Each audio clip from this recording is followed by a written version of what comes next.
What about Lilith? It's a good question because there's a lot of confusion about it. Shall I make some comments and then throw it open to the others?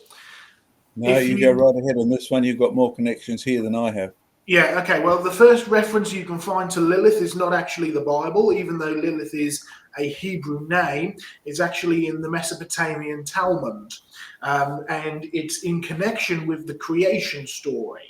Now, we've dealt with this before, right, over the idea. You remember the idea that the Hebrews stole the creation story and the flood story from the ancient Babylonians at the time of the captivity, and we've dealt with the fact that that's nonsense and provably nonsense. You can show older documentation than what's purely there, but there's no doubt about it that real events like creation and Noah's flood were accepted by ancient cultures, right?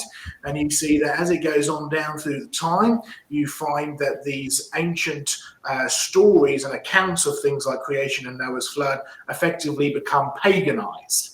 Right, so by the time you get down to the Greeks, you still have aspects of these old real concepts like creation, Adam and Eve and stuff, but it's become so perverted by this point, and the Greeks were a very perverted group of people, you end up with all sorts of nastiness going on. Now, the first reference you have to Lilith is in the Mesopotamian, the ancient sort of pre-Babylonian accounts of creation as the supreme God making man and making two women for man. In other words, it's a justification for polygamy, effectively.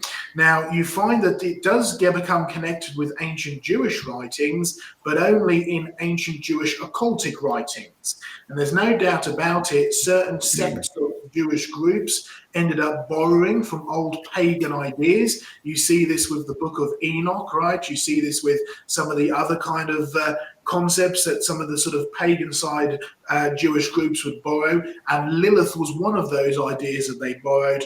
And then you end up with this sort of modern idea, pagan idea, that you've got a God who created a woman. The woman was no good, so he got rid of her and created a new woman for the man, and that new woman was Eve. Right? Other ideas give her as being a sort of a demon or some kind of effect.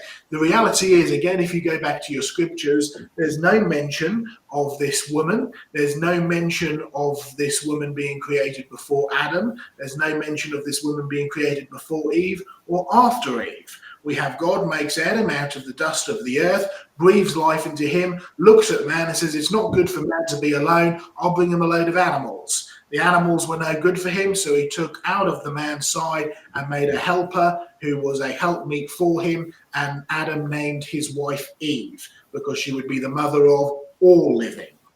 Right? In other words, not only does Lilith have no real sense in biblical history in terms of she doesn't exist, there's actually huge problems scientifically for us and biblically for us and spiritually for us if you want to argue that such a thing as Lilith or such a person or being as Lilith actually exists.